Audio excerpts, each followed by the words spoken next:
Welcome back to season 3 of Snubs and Dubs. We've been talking about the snubs and dubs of the 74th Academy Award for Best Picture. I'm your host, Kyle Tobiasen, and as always, I'm joined by my co-host, Jason Miller. Jason, are you feeling like a sexy beast today? Kyle, every single day in my life, I wake up feeling like a sexy beast. Specifically, the opening scene of this particular movie where the dude's just kind of laying out on his back in the sun, getting a tan on, getting a groove on. That's how I wake up every morning, Kyle, covered in sweat. How about you? Well, I hope I'm a little less red than he is if I have that similar feeling, because that man looked very lobster-esque, like he was baking in that Spanish sun. You can tell that he's British. I mean, like, aside from knowing who the actor is and all that, you can tell he's British just from the fact that he looks to have had minutes of sun and is beet red.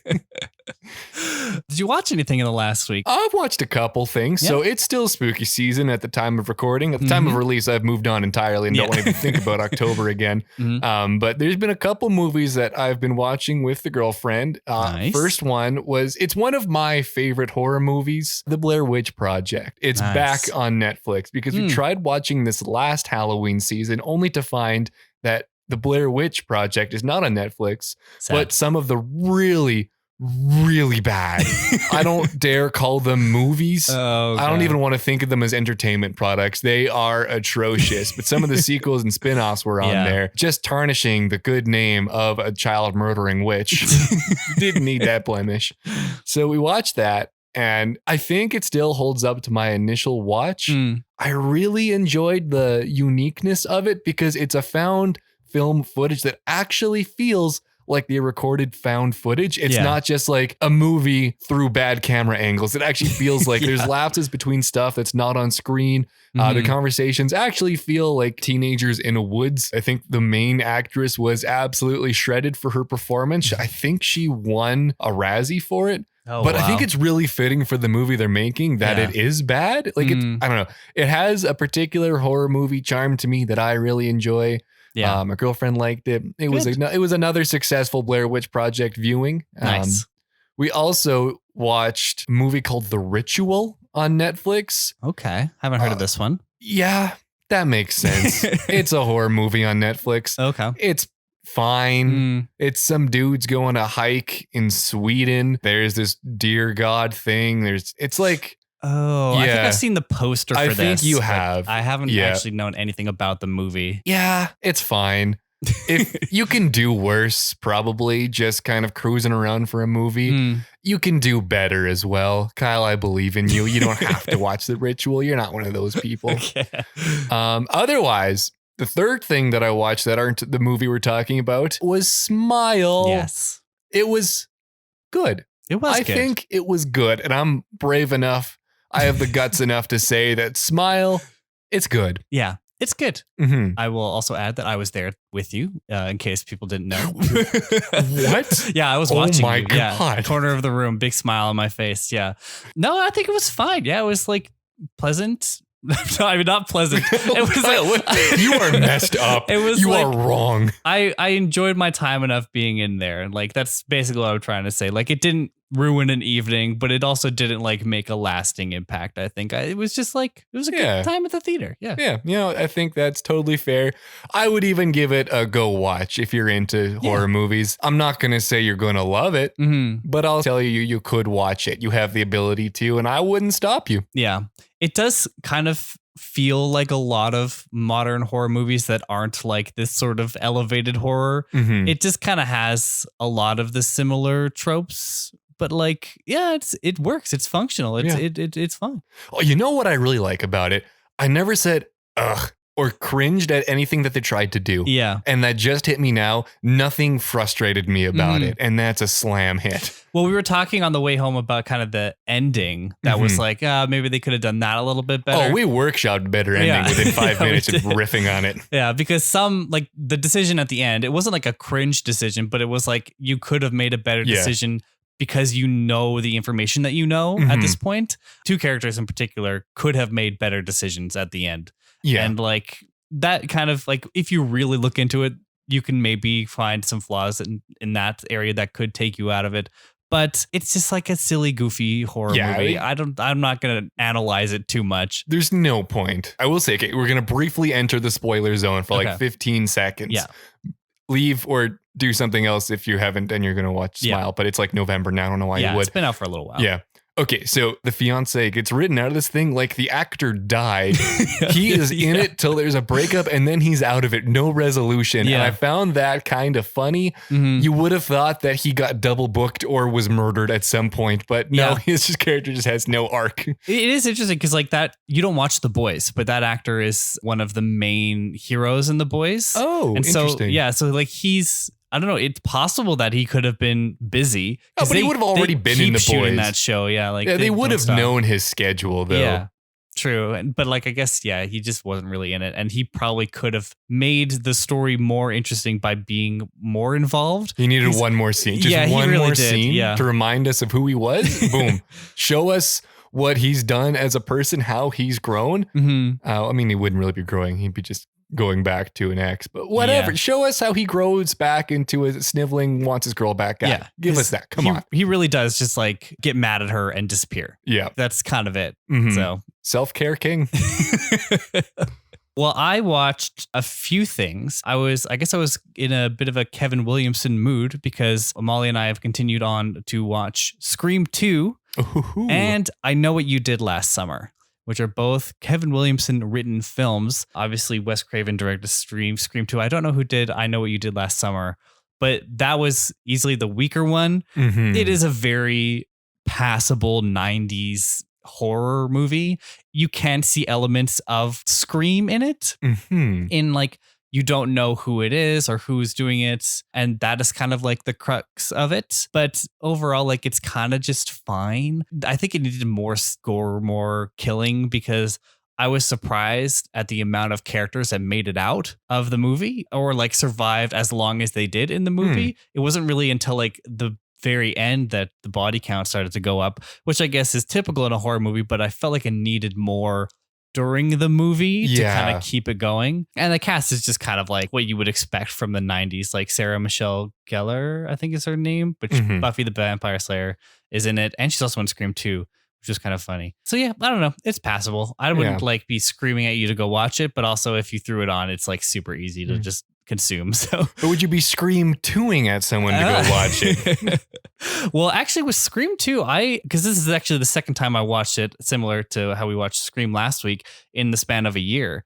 And I enjoyed my time with it more this time than I did last time. I found I was kind of more invested in how they were putting the pieces together with knowing who it was. Whereas I think with Scream, sometimes it can feel like when you're watching it again, you know who it is, and like there's not much left to figure out. And sometimes that experience can be a little bit boring. I don't know. Just for like you as the viewer in your experience, it's still a great movie on a rewatch. But I found that Scream 2, maybe this is just because it was my second time viewing and not my like third or fourth, but like I was trying to see where they were leaving the breadcrumbs and see where like the revealed people were actually like popping in or what they were doing throughout. And it was a cool rewatch. I don't think I upgraded my score to it because overall I do think it's about like a 3 out of 5. Like it wasn't Scream, but it was still like better than I Know What You Did Last Summer. But yeah, so have you seen Scream 2? Have you seen all of them yet? No, I haven't seen all of them. I gotta remember which. There's I think like one that I haven't seen, and I have a suspicion that it was Scream 2 that I haven't seen. I'm pretty sure I've seen Scream 1, 3, 4. Yeah. For some reason. Interesting. Yeah. Yeah, should give it a watch. It's good. I might. I'll think about it. But other than that, House of the Dragon season 1 finished, and it's a very good show. I'm really into it. It's kind of rejuvenated my love for the Game of Thrones universe, as I think it has for many other people. I do think that if they hadn't announced that season 2 was already happening, I would be very concerned though, because the episode 10 was very cliffhangery. And like the whole period of time that this show is encapsulating is about this sort of civil war within the House of the Dragon. And it took basically the whole season to get to the point where we are now about to start the conflict. And that would be brutal if that was the end. The conflict didn't actually start. Like the initial incident of the conflict, obviously every episode leading up to it is sort of the building blocks to what eventually spills over into them going into, I'm assuming, a war. I haven't read the book or looked too much into it because I don't want to spoil what happens. But what they left it on was not that satisfying. But because there's more, it is okay. Yeah. It is just like it's 2 years away now. Yeah. So it's like really annoying. Was it like Dragon Ball Z levels of like edging a battle but never getting to it?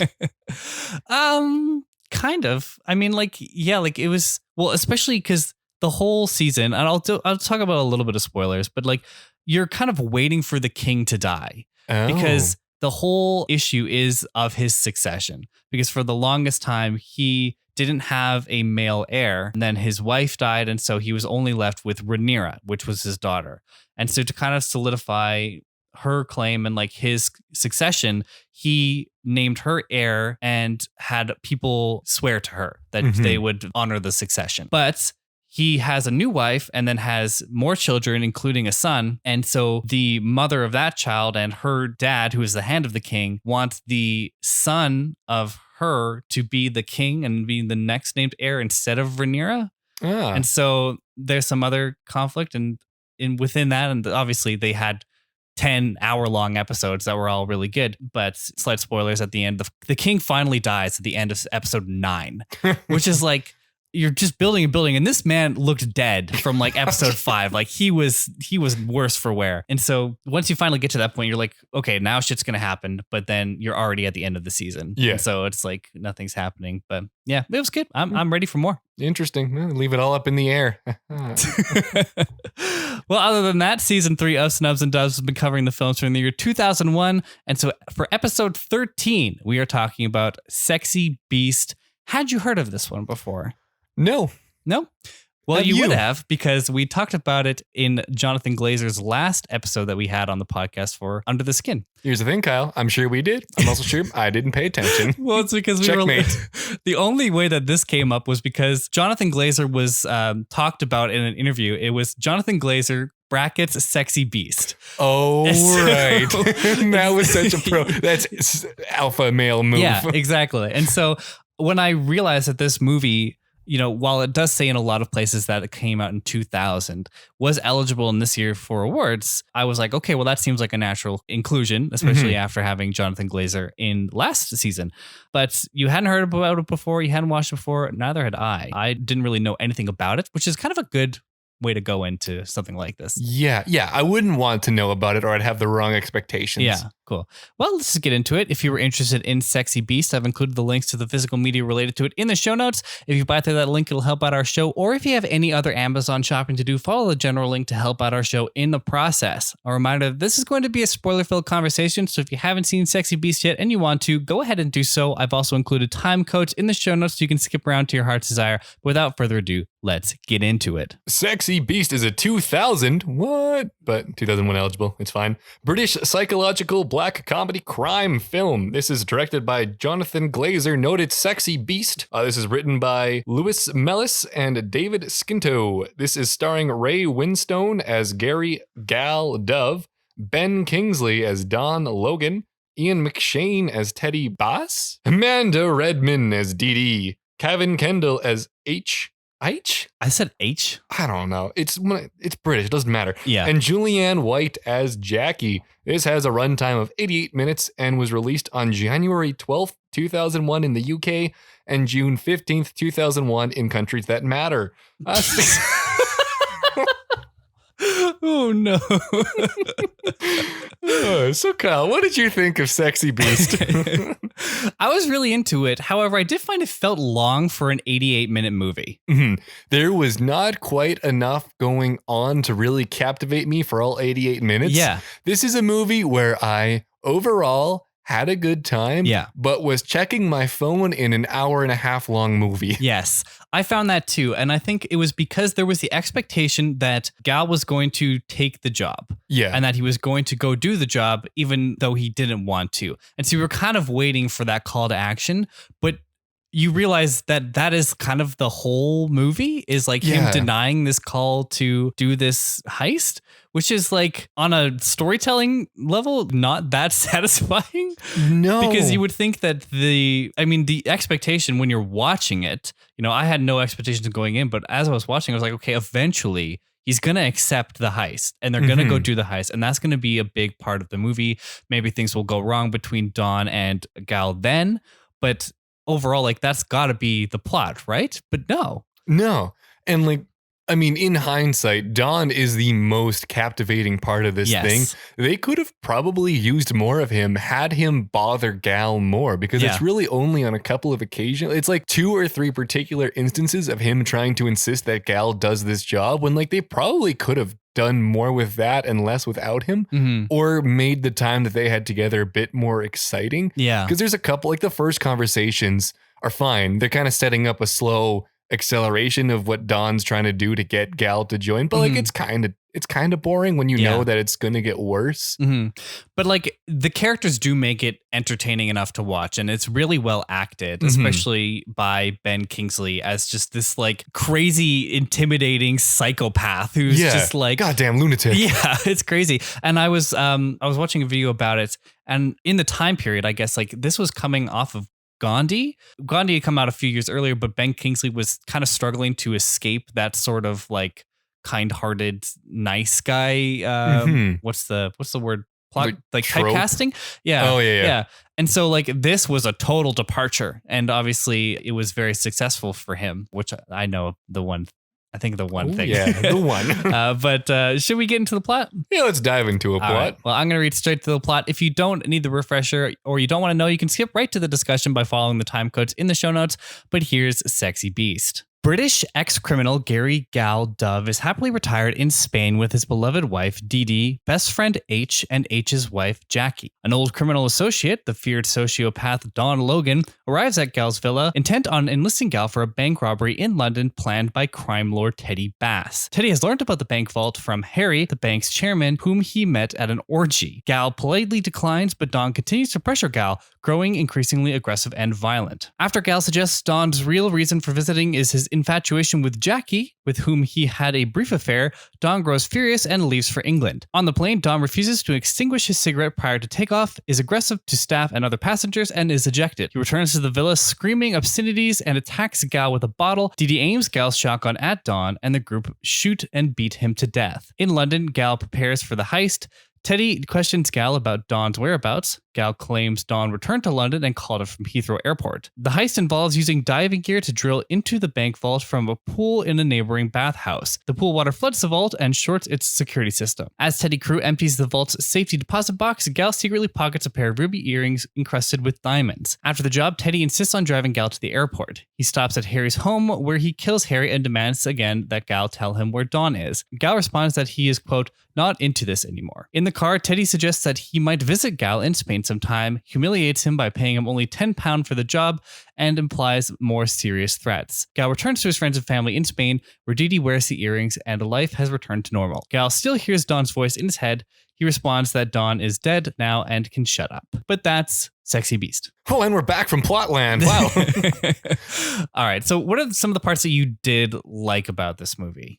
There was quite a bit. I really enjoyed the overall idea of like, what if there was a One Last Job movie, but he said no. Yeah. Like that is kind of a fun idea on its head. And then it played with that. I liked the backstory of why they're doing the heist was really fun. They kind of have like that double cut explanation of Teddy. Yeah, Teddy and Don telling explaining it. Yeah, and then Don telling Gal. I that really was a like fun that thing. Sequence. The editing in this movie has a lot of energy, which is weird at times that it does feel boring because there are those sequences that do feel really energized. Yeah. Like that, like explaining the heist thing, which in a way is kind of a classic scene where you're explaining the heist and things are happening. But like they execute it really well. And so it makes it strange that in contrast, some of the parts of the movie were just like really boring. And what's weird is I can't put my finger on why it was boring at parts because I can't really think of what particular element didn't have me in there or what they could add. But what are some moments for you? What are some big ones? I really like the scene on the plane. where he's smoking a cigarette. He's clearly frustrated that he got denied and that Gal had brought up Jackie and their affair. And he clearly has feelings for her still, but he's just like suppressed and doesn't know how to deal with them. And obviously doesn't know how to manage his anger. But also the scene after that where he's like talking about how he was sexually assaulted. Just the way that this man manipulates people and also just does whatever the fuck he wants. Oh, he's in control. Yeah, it is a crazy character. Like the blocking of the character and the physical use of him in scenes, where in the first scene where you see him sitting and the other two are on the couch, like he's elevated above them. In that interrogation scene, he's standing. He's not sitting down like you would expect. Like he has to be in powerful positions pretty much at all times, which is crazy good character building. And obviously Ben Kingsley executes the delivery of everything so well. Like he's so entertaining to watch and also just terrifying to watch. Yeah. You know what's wild? I didn't put this in the fun facts, but those airport scenes were the first scenes that Ben Kingsley filmed as Don, which is kind of interesting because you'd think maybe you get the other ones out of the way first and then you get to that like really intensive Ben Kingsley hour kind of thing. But that was his start off, and God, does it start hot. It does, yeah. And I really like, you can actually see a little bit of Jonathan Glazer's surrealist touches in the movie. Like there's a weird Donnie Darko-esque bunny man that shows up every now and again. And he is an Uzi. Yeah. And then there's like a scene of Gal sitting alone in the desert eating his calamari. And like it's to show that he's in his own thoughts or kind of feels isolated in this moment. And then there's the Don being buried underground and being found by the bunny. Like there's some weird shit going on. And I'm here for it. Like I really liked that. Yeah, it was really fun because it cuts out of nowhere with no like setup or anything like that. It's just like, oh, there's a Donnie Darko dude with a gun. That's sick. Yeah. I don't know what's going on. I love it. Yeah. I didn't find the heist that exciting. No. That was one part that like maybe because you wait the whole movie to get to the point where he says eventually yes. And obviously the reason he says yes, which we talked about in the plot, is that he kills Don. And so he has to, he probably feels like he has to show up because of that. Because if he didn't show up and Don didn't show up, then people would start to ask questions. Whereas if he goes there and creates the story, creates the narrative, then even though Teddy pokes holes in it and, you know, sees right through it, he can try to save some face. But then like the heist itself wasn't that exciting. It's just like a bunch of guys in a pool doing drilling. Yeah. And what I was kind of waiting for with that heist scene was for there to be a question of if Teddy's going to try and kill Gal there or something, or set him up or do something like that. But it just kind of goes smoothly. It's not, there's not much of a hitch to it, which is, I was surprised by that because it had started to set up the narrative of if Teddy knows that Gal killed Don or not. And then it doesn't really play with that during that scene. He just, they break into the vault. I mean, it was still a cool scene. I really liked how that was shot. It felt more like a realistic heist where it's not like, haha, we're going to drill into the bank. It's like a grueling physical task that takes shifts of men to accomplish. Yeah, which is, it is interesting in its execution. But I just found that at that point, I was waiting for more stuff to go wrong. And I wanted the conflict of Gal and Don to kind of explode in that moment. But obviously it had previously exploded. And at this point, because they didn't really explain that Don was killed, they just show Dee Dee having the gun and then cut to Gal being in London. You have to assume like something happened. Right? Yeah. And so you're wondering what's happening or what has happened, but you're going into the heist. So you're having these questions, but you're watching this heist. And so you're trying to figure out all the pieces. And I just found that maybe that was a little distracting in that moment, but I don't know. There was one line that really I enjoyed as like a really small, not like trivial thing. It's when Gal's talking to Dee Dee about the fact that he learned that Don had slept with Jackie. Yeah. And Gal just says like, what was Jackie getting at? And it's just fun getting into like this mobster mentality of like, clearly she did that for a reason. What was her reason? We got to figure this out to understand like the greater picture. Yeah. Instead of it just being like, he slept with Jackie and the Dee Dee going, oh my God, scandalous. Why? Yeah. Yeah. It's just kind of a cool, it shows that he's still in the gangster mentality and that hasn't left him. He's still kind of like in that world. It was just a small, cool thing. Yeah. And I do really like Gal as like a character. Like he's obviously really well acted and you could tell he has this history and he's just tired. He's done. Yeah. And he's, you know, overweight and clearly just enjoying his time in the sun and wanting to get away from it all. I mean, at that point, Wouldn't you? Like, why would you want to go back to London? You have millions of dollars. Yeah. You're in Spain. You have a beautiful wife and villa. You're having calamari for dinner. You're living life high. Yeah. And I just kind of wanted things to go more wrong at the end. Like, obviously they killed Don, and that's kind of the only thing that goes wrong, other than Gal doesn't get a payout of the heist. Yeah. He gets £10, and then this is like, okay, bye. Like, although I didn't like, there was also, he had the tension of Teddy finding out the whole time, which at least is something. Like, it didn't overall go wrong, but it held good tension for some bits. Yeah, totally. Yeah, no, I do appreciate that as well. I just maybe wanted that tension to explode a little bit more. And it doesn't really, except when he goes and kills the bank manager. So I guess it kind of like is a height of tension. But even Gal isn't like, he accepts defeat, but he never admits killing Don. But Teddy knows. Like, yeah, it's pretty obvious. Yeah.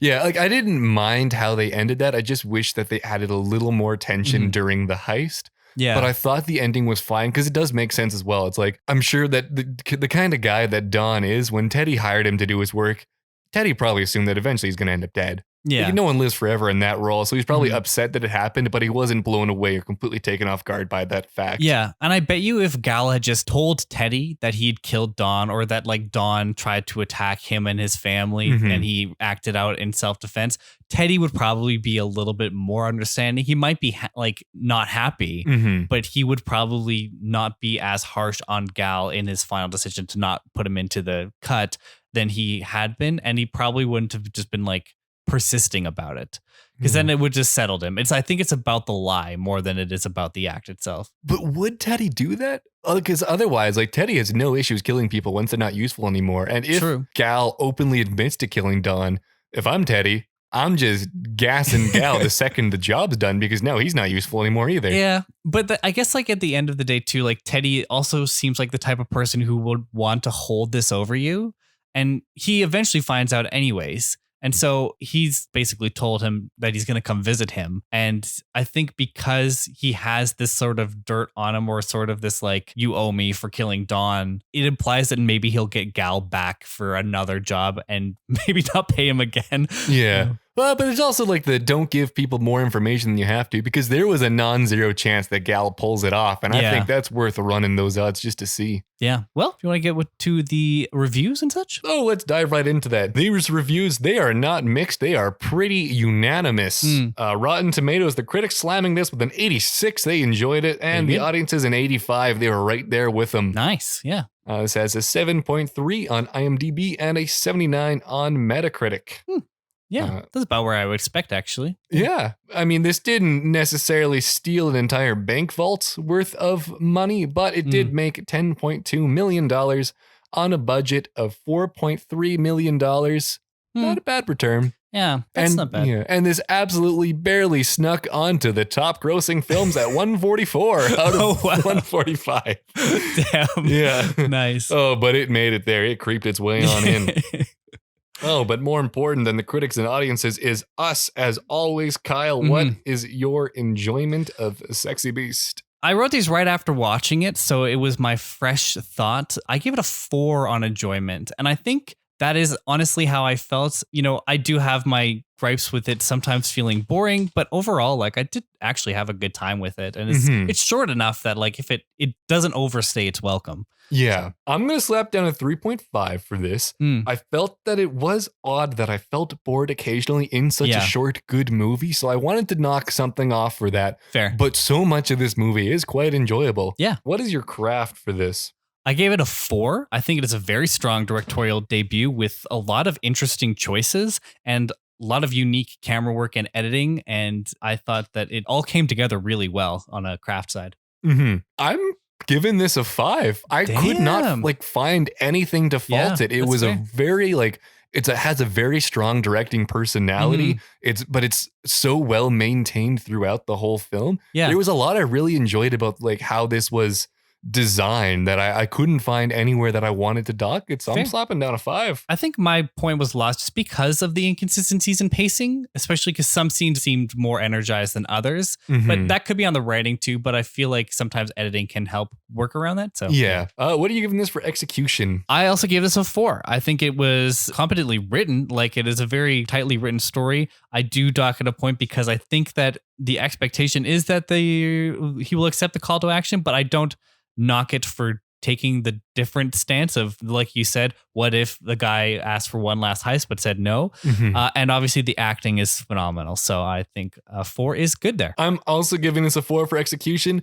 I feel like the occasional slowness, I'm kind of docking that from the execution, not from the craft. But I don't know where it came from. I still don't know what about it did that. It might be a story thing, or because like your expectations and the ebbs and flows and kind of the narrative not necessarily building that much to a point, but it could also just be on like the editing. I don't know. I don't know. It's hard to say.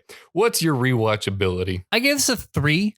I think that it is an easy rewatch. Like it would be fine to put on, but I'm not running out to do so. And I don't necessarily know if I would be recommending this to people over like other movies. Like if somebody brought it up to me, it was like, hey, I'm thinking about watching Sexy Beast. I'd be like, oh yeah, sure, go for it. Or if maybe they're getting into Jonathan Glazer's filmography, which I don't know how much is in there, but I would recommend both of his films. Like they're both really good, or the 2 that I had seen are really good. So yeah, 3. I'm going to slap this down a 3 as well. There's definitely people who I think should watch this. Yeah. And if anyone ever asked me like, hey, Jason, I want to see Ray Winstone shirtless. What can I do? I'd be like, oh boy, have I got a sweater for you. So I'm going to slap down a 3 for that one. That will bring our scores to Kyle. You're giving this 3.8. Wait, nope, 15 out of 20 for a 75%. I was looking at the wrong column. Yep. And I have given this a 15.5 out of 20 for a 78%. Nice. It's ranking time, though. All right. Kyle, right now your ranking is Donnie Darko, Memento, Royal Tenenbaum, Shrek, Ocean's 11, Harry Potter, The Others, Spy Kids, Monsters Ball, Gosford Park, In the Bedroom, Ghost World. Where does Sexy Beast lay? Well, it's back to back for this placement. It is my new number 7 under Harry Potter, but over The Others. Ooh. I think those 3 are like, this is kind of bridging that gap. I didn't think that the gap would actually be between Harry Potter and The Others, because I think those are 2 pretty closely comparable films in terms of my enjoyment, but this does kind of feel like it edges out The Others, but I don't think it can get a break into that Harry Potter zone yet. Yeah, that's an interesting one, because I also have it hanging around The Others, but The Others is a bit higher for me. So I think I'm going to toss it below The Others and above Harry Potter. Interesting. Which is a funny inversion from what you literally did seconds ago. Yeah. So this is now going to be my new number 6, and that will bring my ranking to Donnie Darko, Royal Tenenbaums, Shrek, Memento, The Others, Sexy Beast, Harry Potter, Ocean's 11, In the Bedroom, Spy Kids, Gosford Park, Ghost World, Monsters Ball. Nice. That is going to scooch us right along into some fun Letterboxd reviews. Hell yeah. Were they actually fun this time? This has a couple. This has some. Okay. This has a few. We're not bad. I wouldn't be upset by these. We're going to start it off. This has a 3.8 out of 5, which is very high for Letterboxd. Damn, that's really good, actually. Brendan O'Hare, 4.5 stars. This movie taught me that you can order calamari for dinner. It's not just an appetizer. Are you a calamari guy? I do love a good calamari. Okay. I got nothing against him. How about you? I really don't like. Yeah, I don't like ocean food other than like fish. I'm not like a crab, shellfish, oysters, mussels. I don't like any of that sort of thing. I will say that's fair. They're very strong flavors. Yeah. It's not like a meat that kind of blends in like some fish can. It hits you with it. Vinny Sims, 4 stars. A crime thriller where the characters commit the worst crime of all, being British. God, there's something fun about just punching down on the British. There's just something you can't. Maybe it's all the imperialism, but you just can't feel bad about it. Like they've earned it. Did you watch with subtitles on? Because sometimes I was itching to press it sometimes, but most of the time I could kind of make out what they were saying. I always watch with subtitles. Okay. I'm one of those people, those filthy readers. Finally, Chris Fail, 4 stars. Demented. This lets Ray Winstone be hot.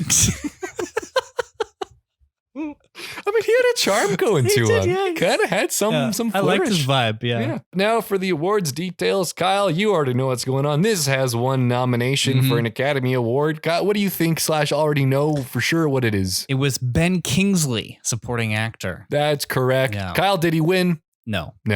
He didn't. But I like him being there. Like, yeah, I do too. He's good in that spot. I don't know if I would add anybody else. Like Ray Winstone is interesting as a lead, but also he's very reserved. And so I don't think he's doing a lot. But he did have a really good performance. And same with Ian McShane. He has this also very reserved performance that kind of explodes in points, but also he never like raises his voice really. Yeah. So, but yeah, other than that, like, I don't know what I would maybe add. Yeah, I don't know. I think I think it's pretty tight where it's at. Like the characters are all tight, but only Don's really someone that you can give a really captivating performance for. Yeah. Everyone else is still just like a person that could exist. Yeah. And this was kind of like in a way, it is a classic Oscar performance where there's a lot of screaming and just stuff that gives the actor a lot of screen time to just like give it their all. And so I'm not surprised that he got that nomination. Yeah. In terms of other notable awards, Ben Kingsley. Yes. Yes. I don't know why I thought Kingston for a second. Sean Kingston did.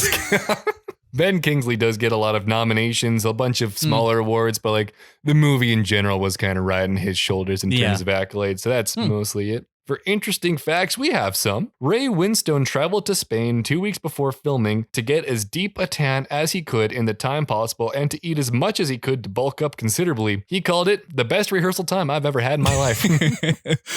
I mean, did they not have tanning beds and he could not just like eat whatever he wanted? No, he's dedicated to his craft. This is method acting. He's put himself through torment that no other actor could ever do. Sir Ben Kingsley claims the character of Don Logan is largely based on his grandmother. Oh no. I have to imagine she's no longer with us, but if she was, call the police. This is the final screen appearance of Cavan Kendall, who died shortly after filming. Who is he? The H. Yeah. Oh. I mean, he's pretty old. But rest in peace. Hopefully he's not under a swimming pool. This movie heavily influenced the plot for the video game Grand Theft Auto 5. I can see that. Yeah, you kind of get that. Because it's kind of, what's the guy's name? Here's the thing. I never played. Michael. Michael is that kind of character where he's, an experienced heist person, but doesn't want to take that new call to action. Yeah. Because how many hours do you think we put into Grand Theft Auto 5? I could tell you exactly if I turned on my PlayStation. I will tell you for a fact, though, it's not as much as friend of the show and friend of us in real life, Nick Lagore. Yeah. Oh my God, man's put weeks? Years. Probably years. But like we're probably in the hundreds of hours, right? Definitely, yeah. I've never played the campaign. No I've way. not a minute of the storyline. I am crazy. 100% online with you guys. I don't know anything about the story. So I put that in there and I had no clue if that's any way accurate. Yeah, no, I could see it because, they do have the parallels between Michael and Gal. But wow, really? I played the story mode on 360, like Xbox 360. And then when I came to PlayStation 4, I just kept it online.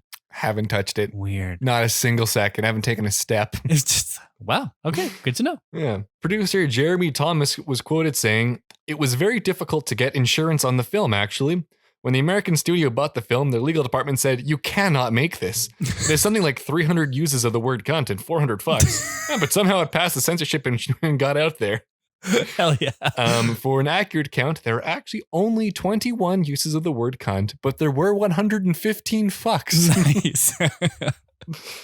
I mean, that just feels like, it just felt like the British dialect. Like, this just was how these people talked. Like, I was just in it. Like, it was immersive, I thought it was like, that's how families talk to each other last time I checked. I don't know anything about Britain. That is all the fun facts and outside knowledge that I can bring into this movie. Kyle, do you have any last thoughts on this movie, Sexy Beast? I think I want to go to Spain now. Yeah. Looks nice. Yeah, except for the impending boulders sometimes. Yeah.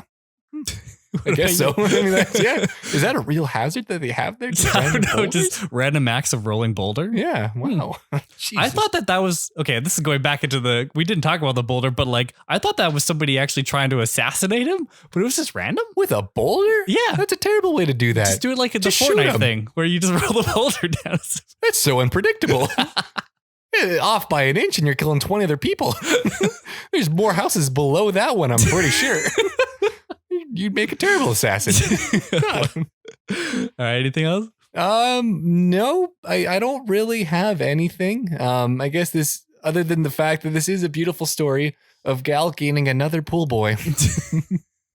Just buried underneath. Yes. Yeah, it's Don. All right. Well, I want to thank you all for listening to season 3, episode 13 of Snubs and Dubs. Halfway through. Over halfway now. Wow. Yeah, look at that. Incredible. As always, you can find us everywhere on social media at Snubs and Dubs. That's on Instagram, Twitter, Facebook, Letterboxd, etc. We're also on Goodpod, so make sure to check us out there and join our official Discord. We'd love to hear your guys' thoughts on Sexy Beast or on this episode, so please send us a tweet or a message with a question, recommendation, or anything else. I'm also at Kyle Tobias on Twitter, and Jason's at Windy_Mills. Of course, all of those links will be in the show notes. Make sure to leave a 5-star review, share the show to everyone you know, and check back next week for another episode. Here's a sneak peek of the film we're going to talk about. If I was a dealer, you'd be dead by now. They build jails because of me. Judges have handed out over 15,000 man-years of incarceration time based on my investigations. You got today and today only to show me who and what you're made of. You hear me? That's right. Next time we're talking about Training Day. Choo-choo. So make sure to watch it before next episode. Can't wait for you guys to hear it. Thanks for listening. That's a wrap. Bye. Bye for now.